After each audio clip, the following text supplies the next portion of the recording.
Her name was Isabella Reed. To the people who passed her on the streets of San Francisco, she might have looked like just another former model turned consultant. Sharp heels, oversized sunglasses, and an accent you couldn't quite place. But there was something else, something more beneath the polished surface. A woman who had crossed continents, lived many lives, and in the end, knew far too much. Isabella wasn't born in America.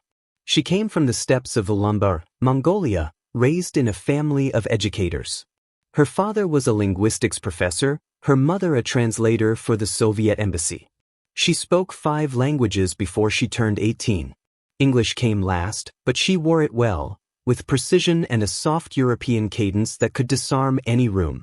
By 22, Isabella was already on magazine covers in Paris. By 25, she had 2 marriages behind her and a toddler son who had been born with severe neurological damage.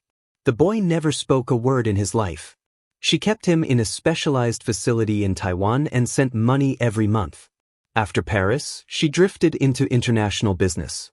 First it was luxury goods, handbags, jewelry, silk textiles. Then arms. Quietly, subtly, she made introductions, translated between men who preferred not to speak the same language, arranged hotel rooms and dinner meetings. She didn't carry a gun or know the technical specs of a warhead, but she understood leverage. And she was fluent in it. It was at a naval defense summit in Washington, D.C., 2005, where Isabella first met Richard Langston. He wasn't flashy. Not like the other men. No loud watch, no young assistant with iPads. Langston was older, late 40s, graying around the temples, steady voice. The kind of man who didn't need to impress anyone because everyone already knew who he was. He was a former Marine turned senior defense analyst, and more importantly, the private advisor to then Vice President Nathan Keller, who was on the cusp of launching his presidential campaign. Langston didn't come to Isabella, she came to him. They were seated at the same table during a closed-door reception. She introduced herself in French first, then English. "I believe we have a few mutual acquaintances in Marseille," she said with a smile. He looked at her for a long second. "You're not French." "No," she said. "But I speak it better than some Parisians." That was the start. 4 months, their contact remained professional. She translated during a confidential session with the French arms delegation. She delivered signed documents between Langston and an anonymous broker in Zurich. She advised him on the cultural etiquette of dealing with a certain Malaysian intermediary. But somewhere in between hotel corridors and tarmac runways, things shifted. Langston began requesting her personally for trips, to Geneva, to Singapore, to Quebec. He paid for her flights. She'd receive wire transfers to her Hong Kong account, no questions asked. And whenever they were together in Europe, he insisted they stay in the same hotel. Their dynamic was never discussed. No, are we doing this, or what are we? Just silent compliance, a shared understanding that this arrangement was convenient and useful. Isabella had always believed she was in control. That is, until he kissed her in a hotel elevator in Frankfurt, his hand pressed to her neck, and said, "You don't get to walk away, not from me." She laughed it off at the time. But something about that moment stayed with her, not because of what he said, but because of the way he said it. And the way he never said it again. By 2006, Langston had looped her into something bigger, a multi-billion-dollar submarine procurement deal between the U.S. Department of Defense and a French naval contractor. Officially, she was hired as a multilingual logistics consultant. Unofficially, she was the one keeping the unofficial numbers hidden. That's when she saw it, a $120 million consulting fee funneled through a holding firm registered in Belize. The beneficiary?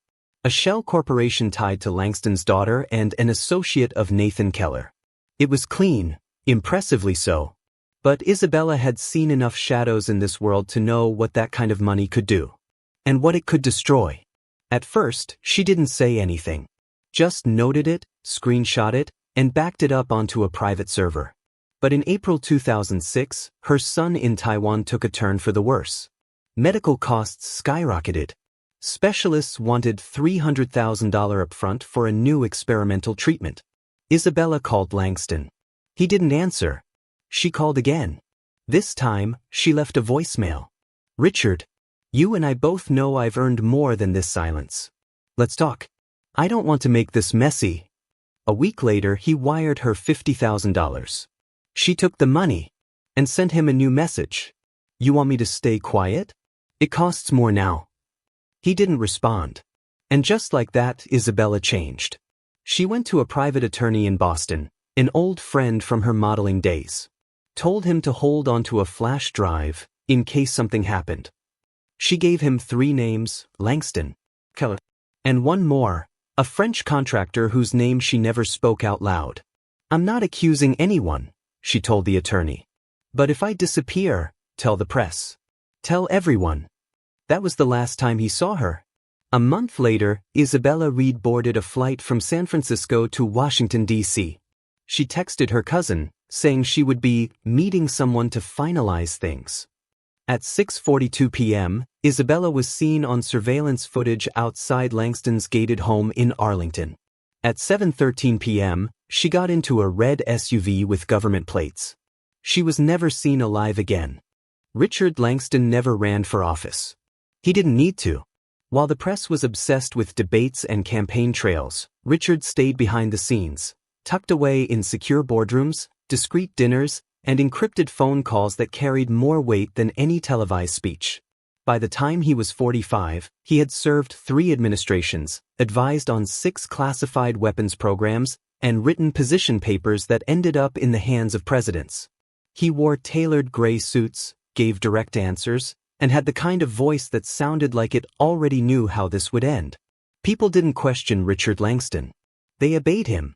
But even a man like that had a weakness. Her name was Isabella. To outsiders, it looked like convenience. He needed a multilingual consultant with cultural fluency. She needed access to the corridors of power. A textbook arrangement, nothing more. But Richard wasn't stupid. He understood the risk. And yet, over time, he found himself requesting her presence more often. More dinners. More private flights. More meetings that didn't need her translation skills, but needed her proximity. It wasn't love. Not in the traditional sense. It was something colder, a sense of control, perhaps, or possession. A belief that if he gave her enough, she'd never become a liability. And Isabella? She played the game.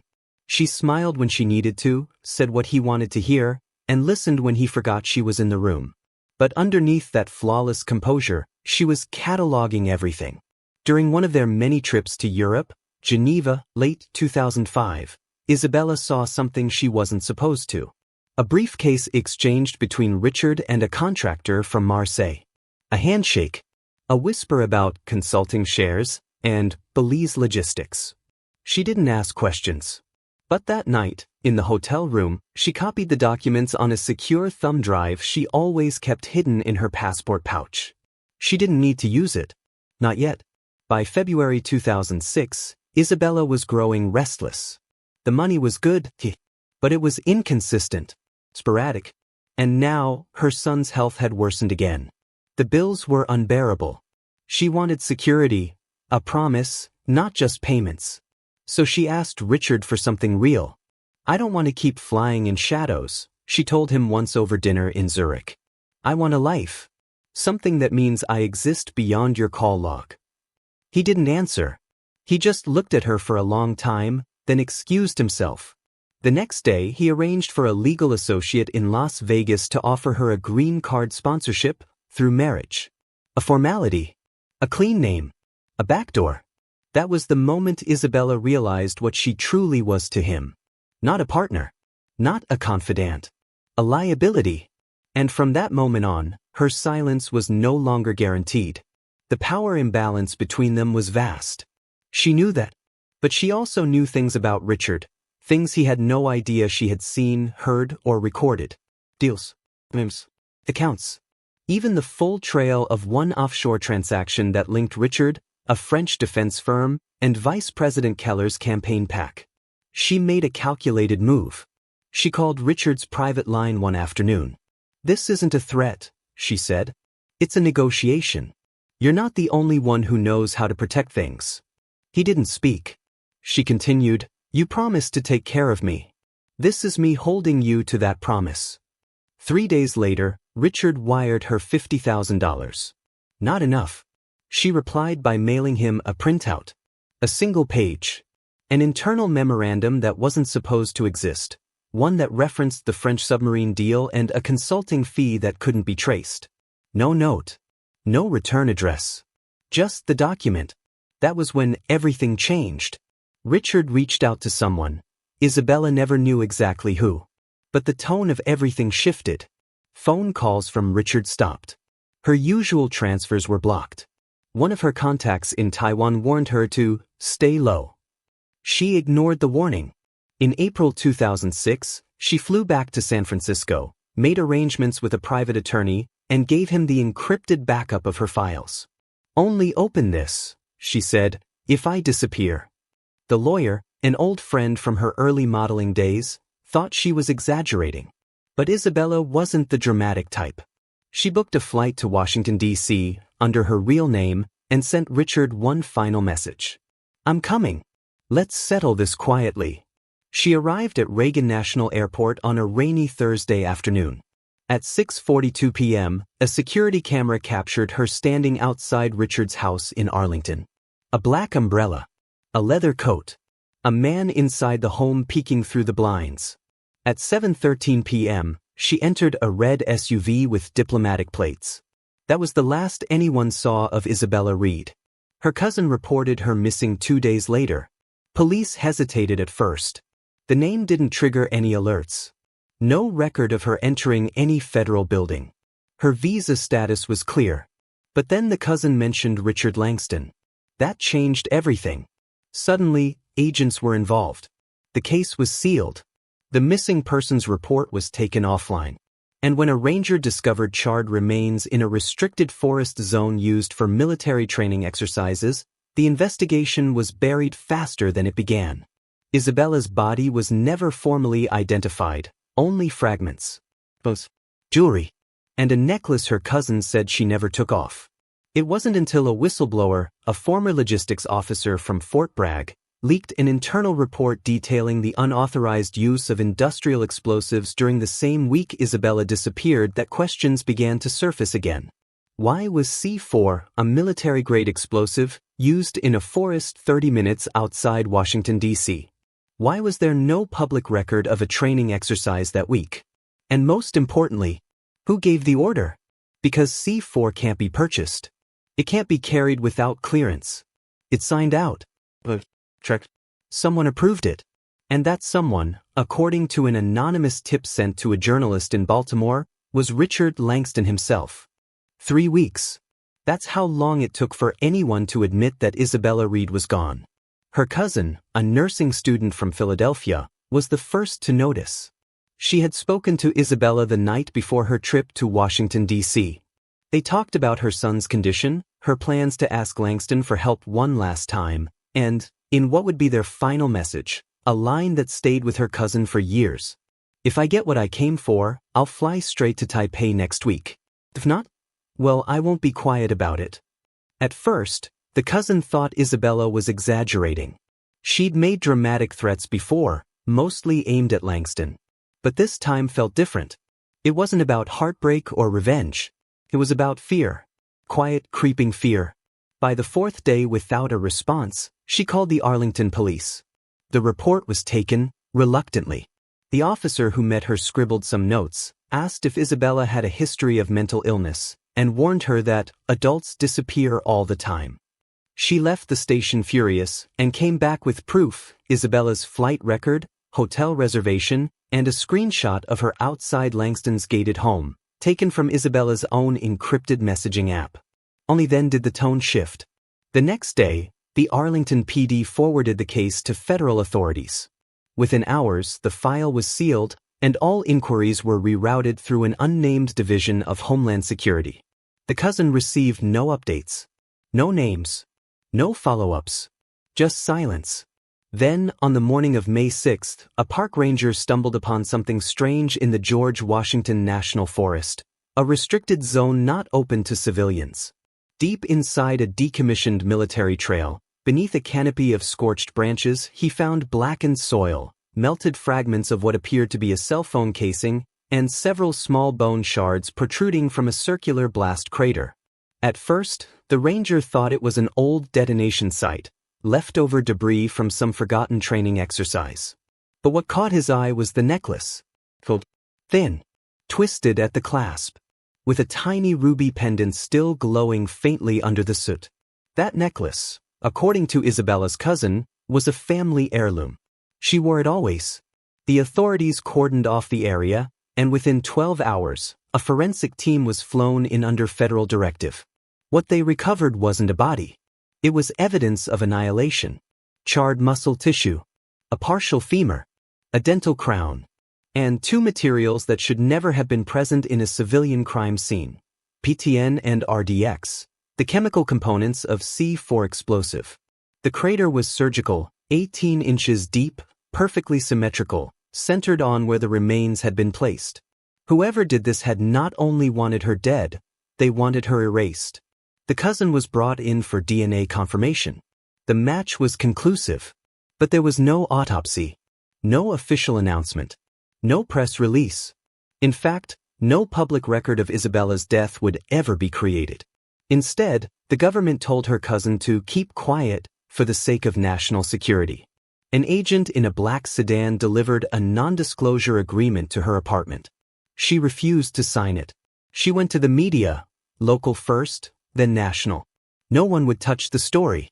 It was only when an independent journalist named Owen Lambert, a former war correspondent with a reputation for digging into high-level cover-ups, took interest, that the narrative began to fracture.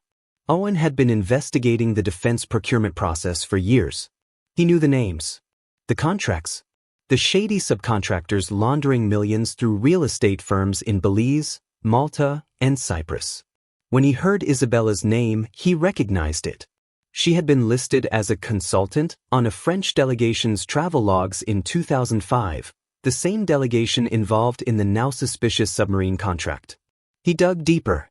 3 things stood out. First, the explosives used in the forest were not commercially available. C4 is strictly controlled, and the training site where Isabella's remains were found had been unused since 2002. Second, the vehicle seen picking up Isabella, a red SUV with federal plates, belonged to a Special Operations Task Unit within the Department of Defense. That unit reported directly to the Vice President's security detail. Third, and most damning, a flight record from Langley Air Force Base logged a classified cargo transport the day after Isabella's disappearance, destination, Geneva, Switzerland. Passenger manifest, sealed. But the cargo? One briefcase, contents unknown. And the person who signed off on the flight? Richard Langston. The implications were massive. Langston was now the direct link between Isabella's disappearance, a covert military resource, and an international arms deal with potential campaign finance violations. If even a fragment of it was true, it could take down the vice president. But then, Owen went quiet. 2 weeks after he emailed his preliminary report to 3 trusted editors, his apartment in Baltimore was ransacked. His laptop was stolen. His phones wiped. He was later found in a cabin in Maine, alive, but rattled. He refused to speak publicly after that. "You don't go against people who can make you disappear," he reportedly told a friend. "You just count your blessings and keep breathing."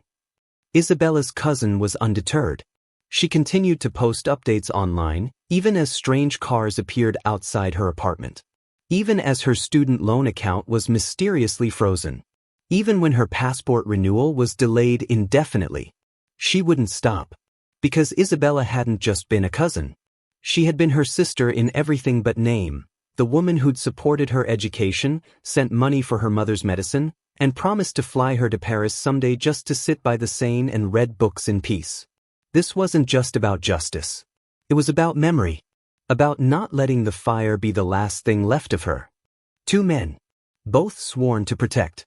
Both trained not to ask questions. And both now carrying a name they were never supposed to remember, Isabella Reed.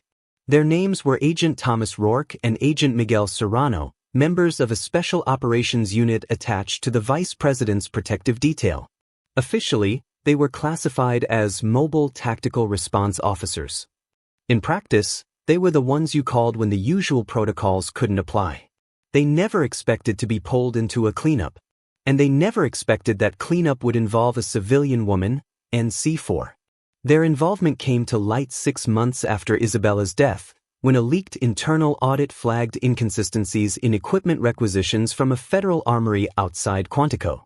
Among the missing inventory, 2 units of military-grade plastic explosive, a detonation cord, and a noise-suppressed M9 sidearm. All of which, according to the sign-out log, were authorized by a man who didn't exist, a phantom signature tied to an internal clearance level Rourke and Serrano both shared.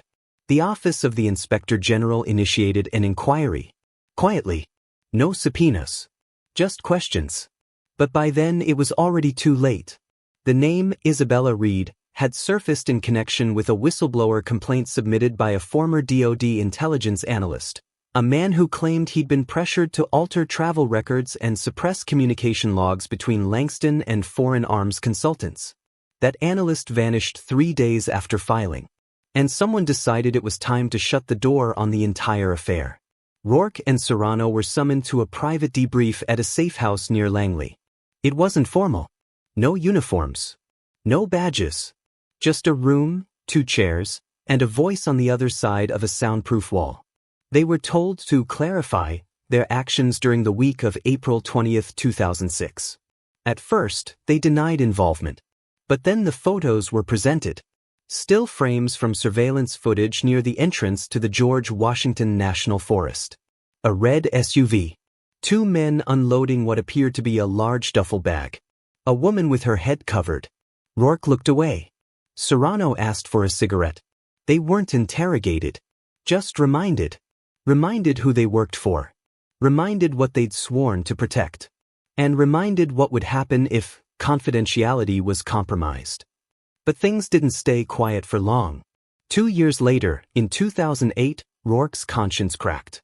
His younger brother, a Marine serving in Afghanistan, was killed in what was labeled a friendly fire incident. But when Rourke dug deeper, he realized the cover-ups weren't reserved just for Washington. The government had rules for grief. And truth wasn't part of it.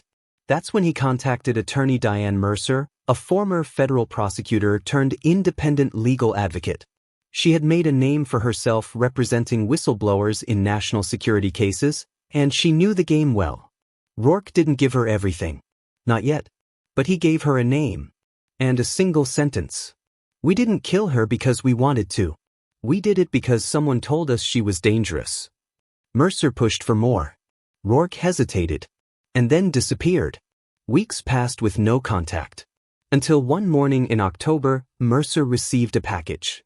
Inside, a signed statement, handwritten, a flash drive, and a dog tag. The statement was short. Her name was Isabella Reed. She wasn't a terrorist. She wasn't a spy. But she knew something. Something too big. The order came from above. Not from Langston. Higher.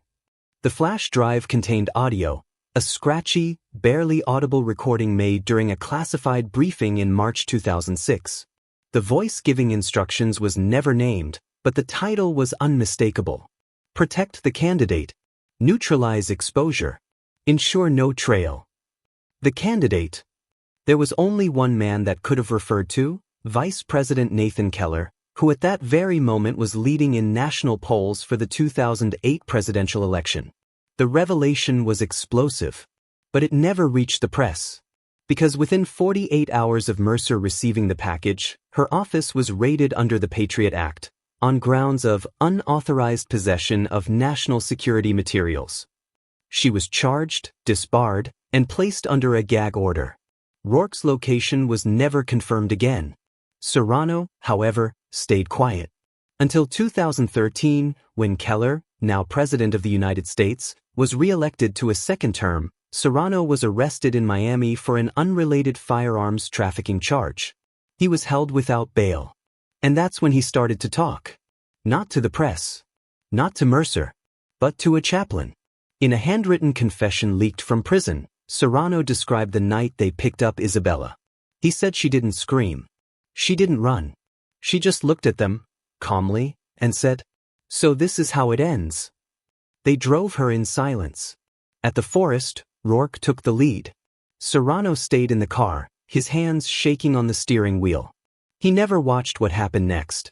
He just heard it. The click, the blast, the silence. And then, they drove away. They were told she was a threat, that she had compromised the vice president's safety, that she was a foreign asset, that she had blackmailed a federal officer, that she had no family. They believed it. Until Serrano saw her photo on the news, a story about a missing woman, a cousin begging for answers, and a boy in Taiwan who hadn't stopped crying since his mother vanished. That's when he knew. They'd killed the wrong person. Or maybe the right one, depending on who was telling the story. The truth rarely explodes into the open. More often, it trickles. One misplaced document, one misfiled wire transfer, one photo that refuses to disappear. That photo, it was the thread that refused to unravel. Isabella's cousin had mentioned it early on, during her first interview with Arlington police. A printout, folded neatly inside Isabella's passport, which she had shown her cousin a month before she vanished. In it, 3 people stood in front of an ornate stone building in Paris. One of them was Isabella. Another was Richard Langston. The third, a man with salt and pepper hair, dressed in a beige trench coat, had his face turned slightly from the camera. The cousin didn't know who he was. But Isabella had called him the Kingmaker. When she asked what that meant, Isabella replied, "He's the reason Richard exists. The reason I have to be careful." That photo never made it to the public. It was submitted during the civil case that Isabella's father filed years later, but by then, it had been discredited by official sources. Doctored, they said. No metadata. No verifiable timestamp. But Owen Lambert, the journalist who had once nearly lost everything chasing Isabella's story, had saved a copy. In a secure drive. Buried under layers of encryption. In late 2016, after years in hiding, Owen came back into the conversation. He hadn't spoken to anyone in the press. Not to lawyers. Not even to Isabella's cousin. But he did speak to one man, a private investigator named Samuel Donnelly, who had previously worked for a defense contractor and had experience following trails the government wanted buried. Donnelly was obsessed with 3 things: money, power, patterns. And in Isabella's case, all 3 converged. Donnelly started where no one had looked, in the financial disclosures of an NGO based in Geneva, which had received a mysterious $12 million donation just months after the submarine procurement deal closed in 2005. The donation came from a trust headquartered in Belize. The director of that trust? Eleanor Langston. Richard Langston's daughter. From there, the web widened. Another $8 million flowed from the same trust to a property developer in Northern Virginia, a company that had no physical office, no employees, and was registered to a P.O. box in Reston. That developer owned the land adjacent to the George Washington National Forest, the same section where Isabella's body had been destroyed. Coincidence? Donnelly didn't think so. Then came the real break. Through a hacked FOIA request, one that had been denied for over a decade, Donnelly retrieved a partially redacted communication between a State Department diplomat and a French naval liaison. The message, dated October 2005, referenced the non-disclosure obligations regarding interpreter Asset IR during Keller Langston's strategic negotiations in Paris. Asset IR. Interpreter. Isabella Reed. This wasn't just about a lover's quarrel. It wasn't about blackmail. It was about liability. Isabella had been in the room during at least 3 high-level negotiations between American and European defense officials. She had been present and translating during discussions that involved kickbacks, untraceable commissions, and secret pipeline arrangements that bypassed congressional review. She wasn't just collateral. She was evidence. Donnelly compiled everything: the photo, the financial flowcharts, the redacted memos, and even internal whistleblower testimony that referenced a foreign intermediary threatening exposure. He planned to publish it. But before he could, he received a call. Blocked number. Male voice. Only 5 words. "You don't want to disappear." Donnelly paused. Then uploaded everything to a secure database hosted in Iceland, with keys sent to 6 different journalists in 6 different countries. The plan was simple. If anything happened to him, the files would be released. He survived. For now. And with the information now quietly circulating in the hands of those who couldn't be silenced, cracks began to form, not publicly, but privately. Langston abruptly resigned from his board positions in 3 defense firms. Keller, now retired from public office, declined multiple interviews and moved to a private island off the coast of Florida. But the pressure was building. And then, in 2018, something unexpected happened. Isabella's father was granted a civil trial. After 13 years of blocked motions, missing files, and insufficient cause, a judge in D.C. ruled that the family had the right to seek damages for the wrongful death of Isabella Reed. It wasn't a criminal trial. It wouldn't send anyone to prison, but it would bring people to the stand, under oath. And that was enough. At the pretrial hearing, Isabella's cousin took the stand and told her story again. The night Isabella left. The texts. The fear in her voice. The necklace she never removed. The photo. The promise that, if I disappear, don't trust what they say. The room was silent. The Department of Defense sent a representative, not to deny involvement, but to contest the scope of institutional responsibility. Langston was subpoenaed but never appeared. His attorney submitted a letter citing terminal illness and cognitive decline. No one from the vice president's former staff responded. But the final testimony, the one that shook the courtroom, came from a janitor. A janitor. A quiet man named Marcus Rowley, who had worked in the records department of a federal facility in Reston for 17 years. One night, after the case hit the news again, he called Isabella's family lawyer. I remember shredding something. 3 copies. Had her name. Her photo. And a seal that didn't belong on civilian paperwork. What kind of seal? The lawyer asked. He paused. The office of the vice president. They called it a civil case. But everyone in that courtroom knew it was a murder trial, just without a corpse, without an indictment, and without the man who should have been on the stand. The lawsuit filed by Professor Damden Reed, Isabella's father, had taken 13 years to reach a federal courtroom.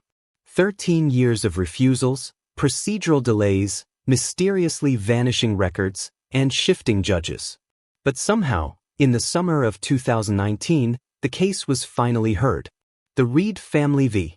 United States Department of Defense, Richard Langston, Miguel Serrano, and the estate of Thomas Rourke.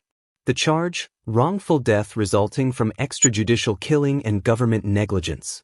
The demand, $25 million in compensatory and punitive damages. There were no television cameras. No press allowed inside. Just rows of wooden benches, 6 jurors, and a tension that never lifted. From the start, the defense did what it had always done, deflect. Langston's attorney claimed that Richard was suffering from advanced cognitive decline, unable to recall events from a decade ago. The DoD's representative stated that no verifiable evidence links any current federal agency to the death of Ms. Reed.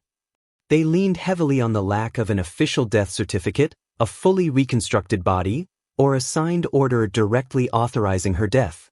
But the plaintiff's side had something far more dangerous than a smoking gun. A mountain of unresolved evidence.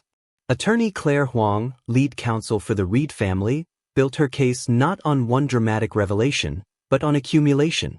First came the financial trail, expertly mapped by investigator Samuel Donnelly. It showed the flow of money from the French contractor to Belizean offshore accounts, through Langston's family trust, and eventually into real estate connected to the restricted forest zone. Then came the testimonies. Isabella's cousin took the stand. Her voice trembled but never broke.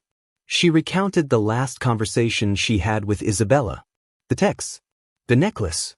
The red SUV. The silence that followed. Her words hung in the room like mist. Then came Agent Serrano's statement, read by his attorney under sealed conditions.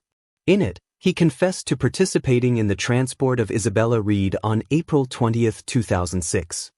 He described her as calm, resigned, and dignified. He confirmed the use of restricted military-grade explosives and the execution of what he was told was a containment operation.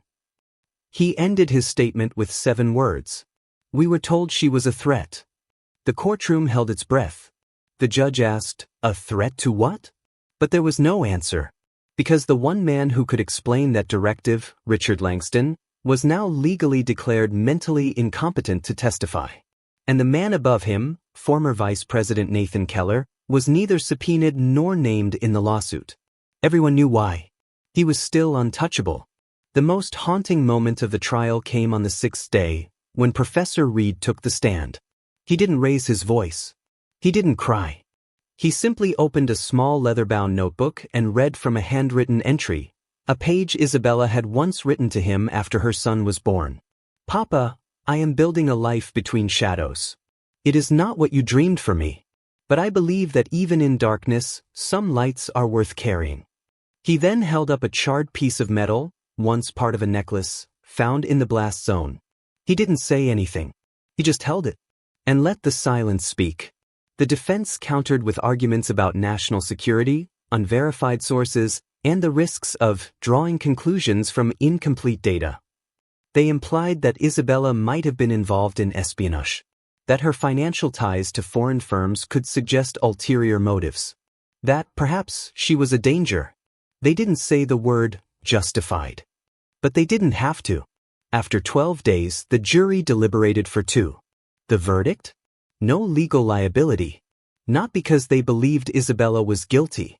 Not because they thought the government acted properly. But because the law, as it stood, gave them no clear mechanism for assigning blame without direct evidence, direct orders, or a named chain of command. It wasn't an acquittal. It wasn't justice. It was a void. Outside the courtroom, Professor Reed was approached by a reporter. They asked him what he thought of the decision. "They didn't bury my daughter with explosives. They buried her in paperwork. And now they've buried the truth." That night, the news cycle didn't mention the verdict. No headlines. No ticker tape. Instead, the coverage shifted to a military budget increase and a new defense pact with a European ally. Life moved on. But in one small corner of D.C., in the back of a quiet bookstore near DuPont Circle, someone placed a printed photo on the bulletin board. 3 people. Paris. 2005. And underneath it, a handwritten note. "She warned us. We failed her. We remember." The final chapter wasn't supposed to have a name. But in whispered corners of D.C., when people talked about the case, those who still dared, they always came back to one man. The man whose name was never printed, whose voice was never recorded, whose fingerprints were never found on any document, but whose presence hung over everything like a quiet storm. Nathan Keller, the former vice president, the man who had stood just one heartbeat away from the highest office in the country. And, if you believed the fragments left behind, the one who pulled the trigger without ever touching a weapon. After leaving office, Keller retreated from the public stage. No memoirs. No speaking tours. No Netflix documentary. He moved to a private island off the coast of Florida, purchased through a shell company that was later linked to a Cayman-based firm with ties to the Langston Family Trust. The message was clear. He wasn't hiding. He just didn't have to explain himself. And maybe that was the most chilling part. But the story didn't end with his silence. Because in early 2020, Miguel Serrano, the last living agent involved in Isabella's death, made a move no one expected. He filed a handwritten petition for clemency, not for himself, but for Isabella Reed. In it, he requested that the Department of Justice release a sealed file. Operation Nightfall / subject, IR. The file, according to Serrano, contained internal communications between Keller's security detail, the Office of Counterintelligence, and a private firm specializing in foreign surveillance. He claimed that the file proved 3 things. That Isabella Reed had been misidentified as a threat based on faulty intelligence gathered by a third-party contractor. That Langston had warned Keller personally that the translator is unstable and urged action to prevent a leak. That the phrase, neutralize IR, appeared in an internal memo 3 weeks before Isabella's disappearance, a memo approved with Keller's digital signature. The Department of Justice declined to comment. But someone else didn't. In a quiet leak to an independent journalist in Seattle, an anonymous source shared a heavily redacted version of the Nightfall file. The metadata was intact. The timestamp, March 31, 2006. The subject line: Risk Analysis, Langston Intermediary Contact, IR. The body of the message: Subject maintains sensitive knowledge of non-disclosed defense transactions. Foreign language capabilities present exposure risk. Recommend full containment prior to public escalation. Beneath it, a one-line approval. Proceed. All necessary resources cleared. Initials.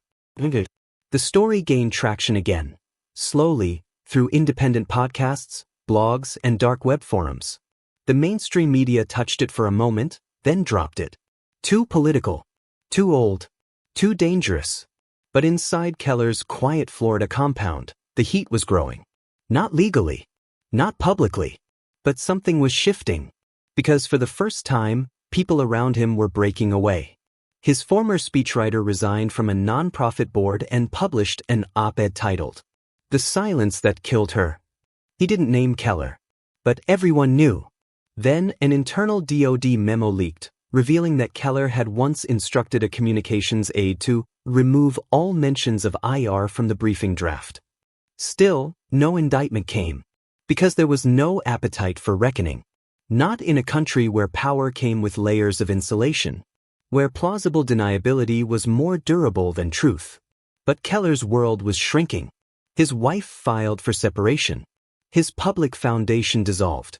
He was no longer invited to think tanks or policy roundtables. His legacy was becoming a shadow. And then, in the spring of 2022, he disappeared. No announcement. No press coverage. His compound was found empty, doors unlocked, furniture gone. Neighbors said they saw black vans late at night, then nothing. His offshore assets remained untouched. No death certificate. No missing persons report. He simply vanished. Some believed he fled the country. Others whispered of an internal extraction, part of an agreement to keep secrets sealed in exchange for silence. But one thing was certain. Nathan Keller would never face a courtroom. He had outlived the evidence. Outlasted the outrage.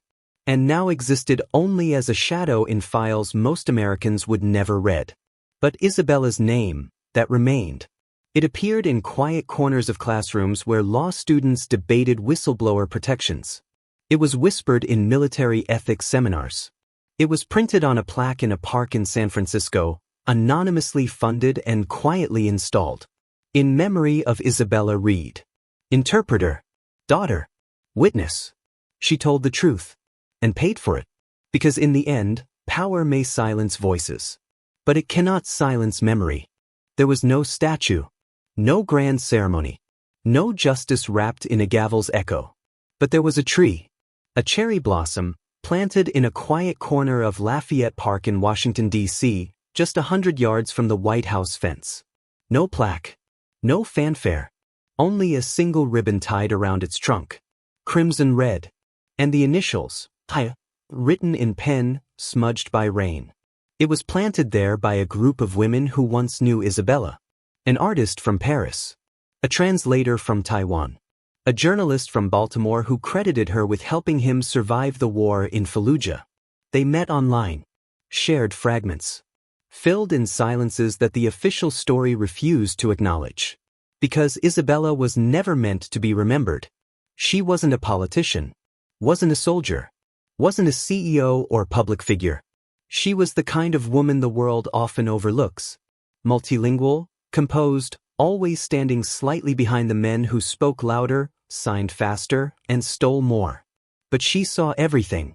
And she remembered. She remembered names. Dates. Amounts.